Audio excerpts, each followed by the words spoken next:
Hello to everyone once again. Today I'm going to be interviewing Lucy, the lead singer of the Lucy June Band. So I just get this started. So, could you describe the sort of music you make? I would say that it's, I describe it kind of as pop. And it's pop with, I would say, a 60s twist. And there's also a bit of indie in there as well. It's sort of a mix of all the different genres I listen to. So you could say it's indie pop and then also sort of very 60s soul funk inspired as well. Are you able to name any sort of like specific artists or influences? Yeah, I mean, it depends if you're talking singing or writing, because like singing, my influences are all the kind of soul greats like Marvin Gaye, Aretha Franklin, Etta James, that kind of thing. And then more recently, a big influence has obviously been Beyonce. Like, I feel like it's almost passe to cite Beyonce as an influence, but she just is everyone's influence. Then writing wise, I don't really know. Like, I just kind of model after certain songs that I like rather than certain artists. Like I said, I like a lot of like current indie artists and their songwriting style, like Clairo, Always. Yeah, those would be kind of some of the main ones that I would model writing wise. But other than that, yeah, I'm not sure. It's just kind of more songs than actual individual artists. Actually, Yeah. What was it like setting it up? When would you gather around? Yeah, so I started the band in November of last year. I wanted to set up a band like a long time beforehand. I've kind of always wanted to have a band, but it was never something I really kind of, you know, I sort of held back from it because I don't know, it wasn't something that I really thought I could do, I guess. But then last year, you know, after COVID, I think a lot of us in COVID found ourselves like thinking of all the things we didn't do and what we would do if we had the chance again. And for me, it was having a band. So the first thing I did, I moved back to Galway in March of 2021, so last year. I was living at home during COVID, and I met, I knew I wanted a band, and the first person that I got on board was Joycey, my guitarist, because we were already friends. So I got him on board, and then I had to find a bassist and a drummer, but that was actually really difficult.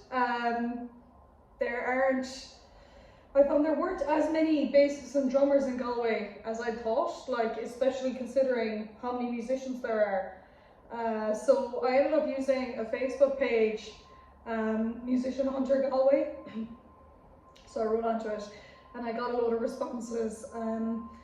But then there was like a big delay and I only had I got COVID and there was loads of things going on, so I didn't end up managing to actually organise a get-together or a jam for a long time. And the people then that I invited to the jam were the ones who were like the most consistent, like coming back to me, like showing that they were still interested even with like the long delay. So the two people I invited were Callum, the bassist, and Felipe, the drummer. Callum also came recommended from Joycey because he'd played with him before in one of Joycey's old bands. So so we had a jam all together and we kind of hit it off from the start. So that was like November of last year, and we've been playing together ever since. Yeah, so we've been playing together ever since. For a good while we were just sort of practicing and like getting things together. And then we only started kind of looking for gigs, I would say this summer, kind of like June or like no more July, August of this year. And we had our first gig then in September, I think, which is when I met you.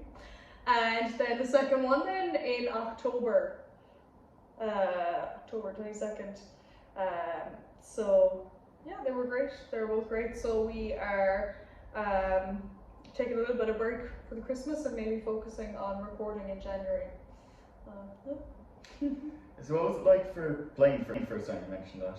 When we all played together. Yeah. It was good. Yeah, I was quite nervous. I suppose that we have two sort of like first time playing. Like the first one was when me and Joycey first not played together, but like when I first invited him over for a jam.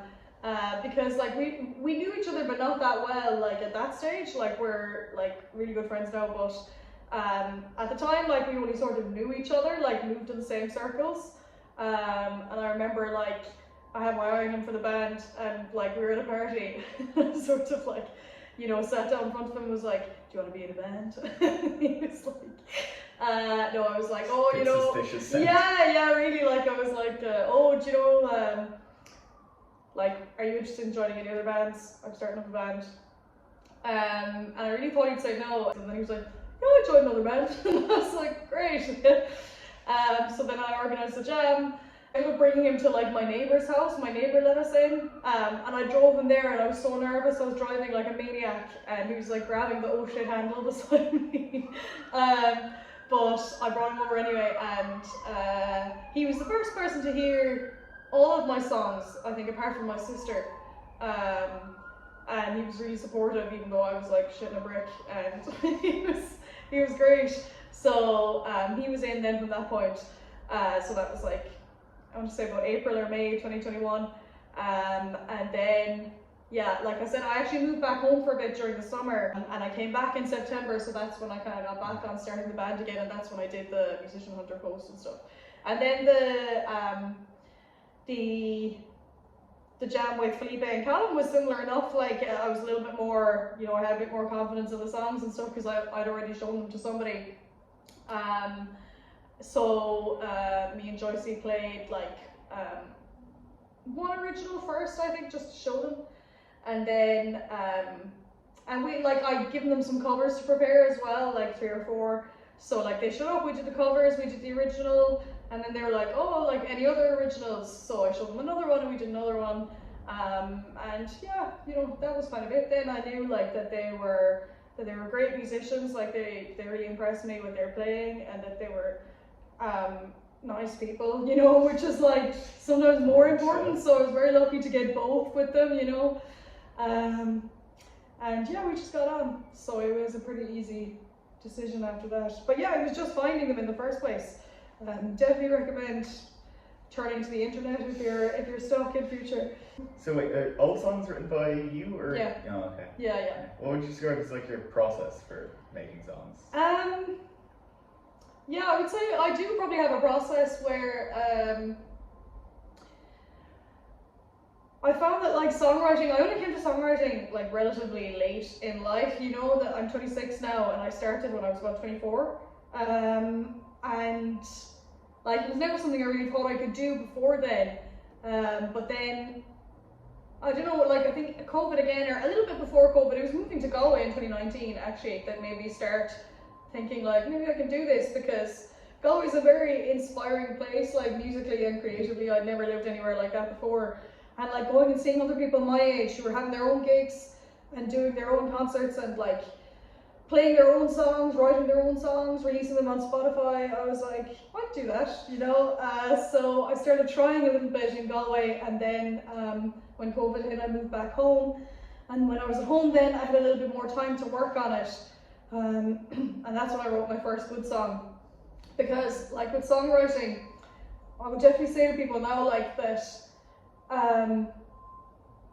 you have to trudge through a good 6 months of shit before you get to anything good. Like, because you know, I talk to people now and they're like, oh, I don't think I could, you know, and I just tell them that like before I thought I could, like I used to read interviews with the greats. A lot of the great musicians, like I remember I was reading one with Bjorn and Benny from ABBA, I think, and they all kind of say the same thing, where, you know, someone says, oh, what advice would you give to songwriters? And they say, just start, you know, like you just have to start, and it's gonna be shit, you know, but you will get better. So once you write your first song, you're over a hump and you know that you can do it, so you start to have more confidence in your ideas. But the general process for me, I would say, is how it starts is I tend to get like all my songs are personal, so it'll be linked to a situation that I have in my life, and I'm thinking about a situation. And what usually happens is like one particular phrase gets stuck in my head, which is kind of like the inception or the seed of the idea. And I kind of like, you know, I would think, oh, that would be good for a song, like, so I just kind of let it marinate in my head for like a week or two. And as it's marinating, there's more, you know, your subconscious is working on ideas and that sort of thing. And then like after a week or two, I would sit down and actually write the rest of the song. Yeah, that's what it. So what was it like with your first gig? You're like, Yeah. how did you manage to get that? So the first gig that we actually booked was the one I did more recently. So like I said, you know, around kind of August, we started hustling for gigs and, you know, networking and all that jazz. So the first gig that I actually booked was tea sessions with the Kettle Boilers, which was on October 22nd. So I kind of know some of the lads already, or knew at the time. Now I know them all. And just kind of same thing. Like, you just have to be very ballsy. I just cornered them at a gig, and I was like, I've got a band. And they were like, yeah, grand, you know. So they came back to me a while later and offered me like a range of dates. So I chose October 22nd then. But in the meantime then, while I was sort of preparing for that, Felipe, who works with the Gets, who run Up in Arms in Orslagale, he does sound with them, and I think he knows them like for a while as well anyway. But he kind of like did the same thing with them, where he was like, can we play? You know, with the next one coming. So then, you know, he wrote in to our chat and was like, oh, you know, we can have a date on, like, I think it was like September 26th or something. We could do half an hour set at the start of Up in Arms. What do you think? And I was like, fuck yeah. So that actually ended up being our first one that we played, even though the first one we booked was to happen like a little bit later, about a month later. So yeah, that was the first gig, and that's how it worked out. So yeah, it was great that they let us on, and it was great fun to play. Do you have any like plans for future gigs, or like what's? I don't have any gig plans scheduled at the moment. Like I said, we're kind of taking a little break for Christmas. I want to kind of focus on social media a bit at the moment. Like putting kind of content on the social media, videos and stuff, sort of growing a following, because my aim is that once we actually record, that there'll be people to listen to it, you know, because there's no point really recording and releasing a song if you don't have enough of a following to listen to it. So that's kind of my aim at the moment, to grow that, and get more people who would actually listen to the song once we release it.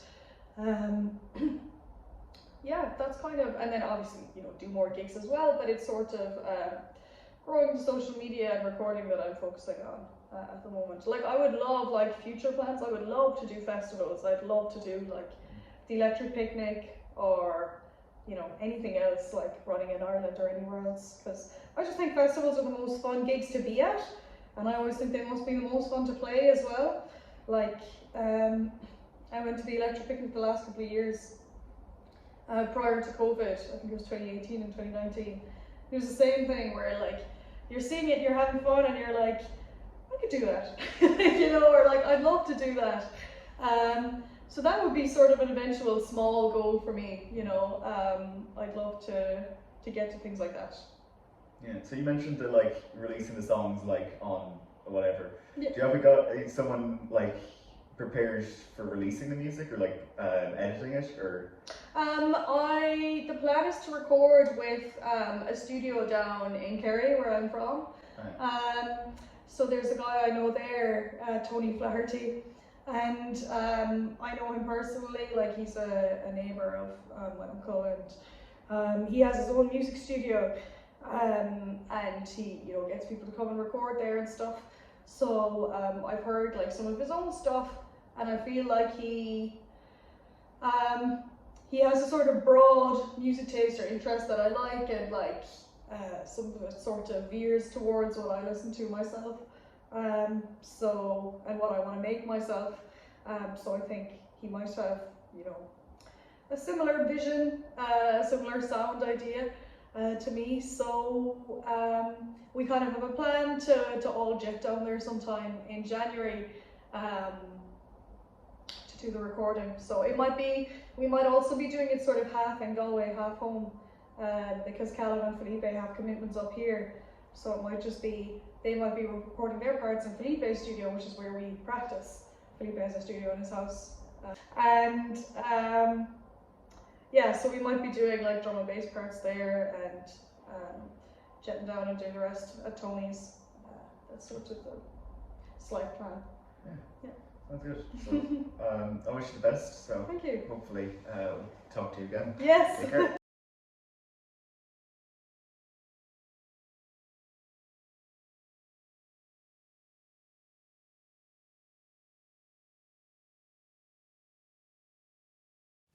Hi, I am the editor. So, if